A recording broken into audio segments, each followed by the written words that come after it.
Let's Not Meet is one of my favourite subreddits, but I've noticed that most of the stories written here happened in the USA. Here is a little taste of horrors that we lived through south of the border, in Mexico.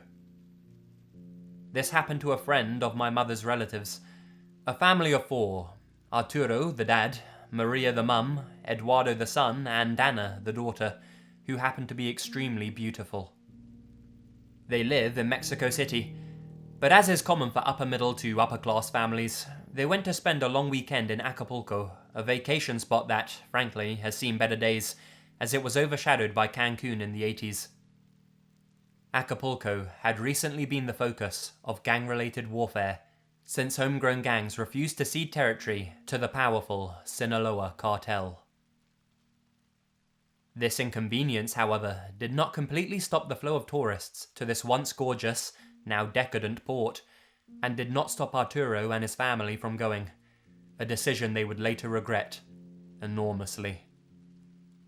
The family was dining in a restaurant next to the sea, enjoying the delicious seafood, when the waiter, clearly nervous, came to the table with a bottle of expensive champagne and a note.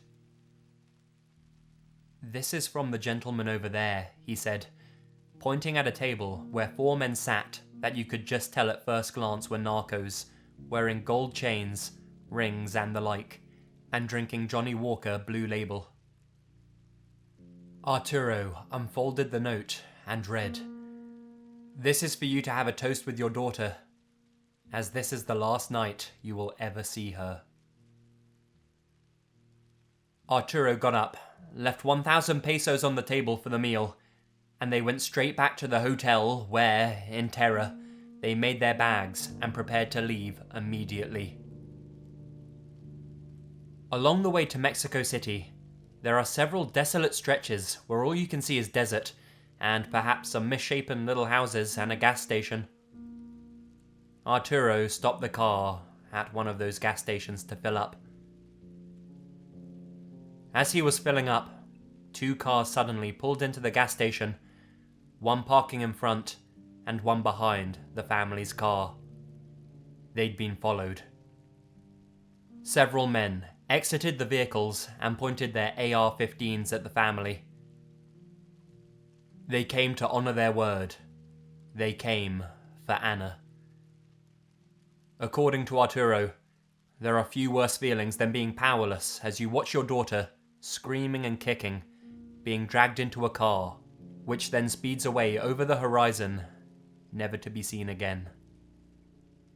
Unfortunately, most of these incidents go unreported, since the fear of retaliation is too great.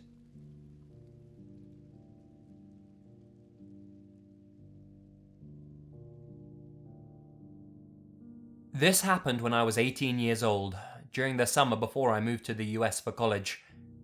I was living in Mexico City at the time. I spent that summer hanging out with my friends, partying, drinking and the like. It was very fun. After one of those nights of heavy drinking, I woke up in my buddy's house at around noon and headed straight out. I had a pounding headache, and the sun's hard rays blurred my vision, dazing me as I got off the bus and walked the few blocks between the bus stop and my house. No one was home except our maid, Carmen. Maids are a lot more common and cheaper for middle-class families in Mexico. I entered, and I laid down on the first couch I saw. I started drifting off into Morpheus's embrace when I was woken up by the phone ringing. Carmen answered, and about a minute later, came to give me the phone. I could see in her eyes that something was not right. Her hand was shaking as she handed me the handset. She said, in a very tiny voice, "I think someone has La Señora." "What?" I said, incredulous as I put the phone to my ear. On the line was a woman, screaming in agony. I couldn't understand what she was saying. She was mostly screaming and crying and something about a finger, and all I could think was, "Fuck, they've got my mum." The woman's scream stopped, and suddenly a man was on the line, who said in a threateningly calm voice, "We've got your mum. We've already cut off one of her fingers." At this point, my vision became all black with rage and anguish, and I started to lose my grip on reality. Do you guys have any idea how it feels to know that your mother, the woman who's been there for you all your life, is being tortured in some dark room somewhere in the largest city in the world? I hope you never find out. The man demanded money, and I didn't have any. I frantically searched my parents' bedroom for a hidden stash of cash, anything. The guy kept saying that he would kill her if I didn't have any, and I kept pleading to the man to wait until my father gets home. He has money.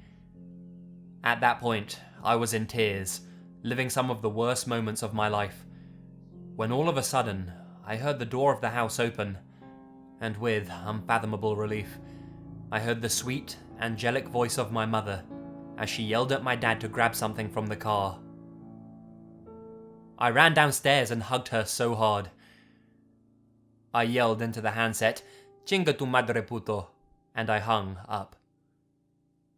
Turns out, I was the victim of a scam that had just become common in Mexico, where people would call random phones and pretend to have kidnapped a family member. They ask for you to meet them somewhere immediately and bring cash for a ransom, saying they will kill or keep torturing the victim until you give them what they want. Obviously, not everyone falls for this, but a lot of people like myself get so freaked out and confused that they don't think it through and just end up giving away their cash.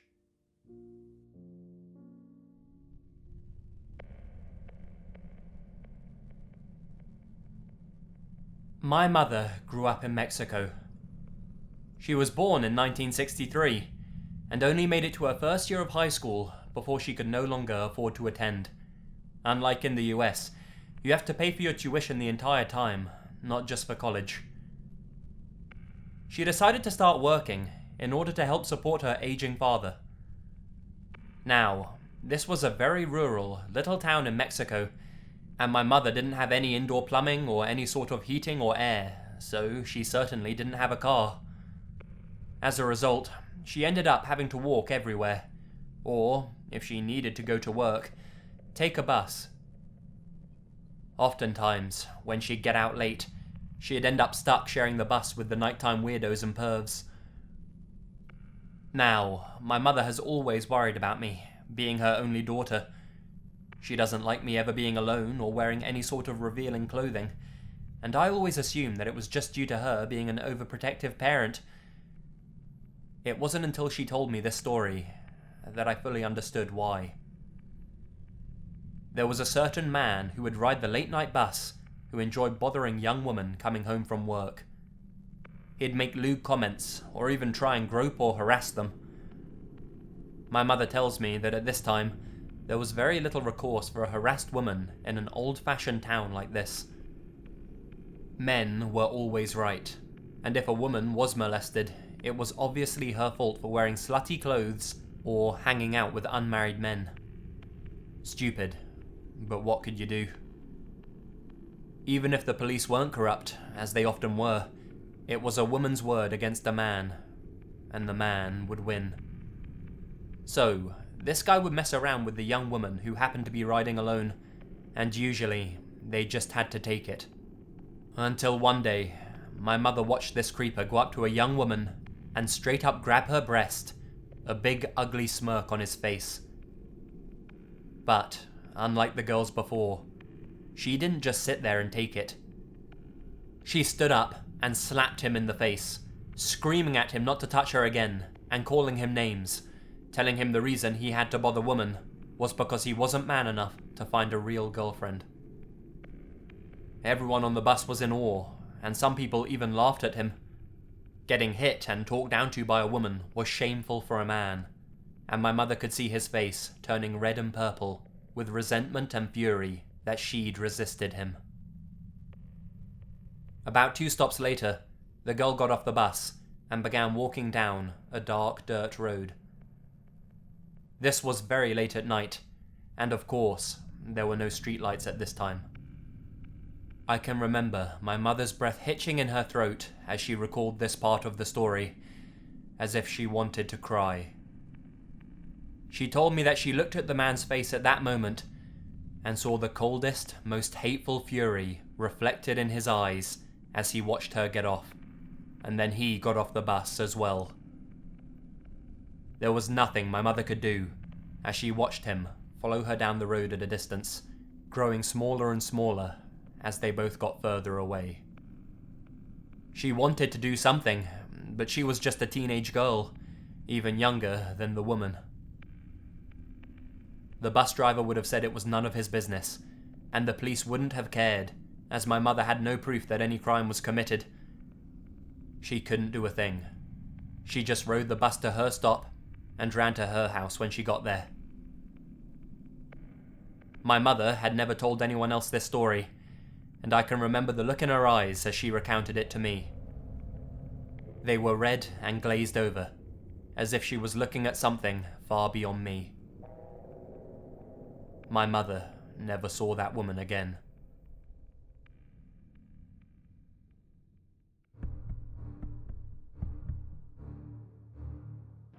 Hi guys, Lazy here, and thank you very much for listening.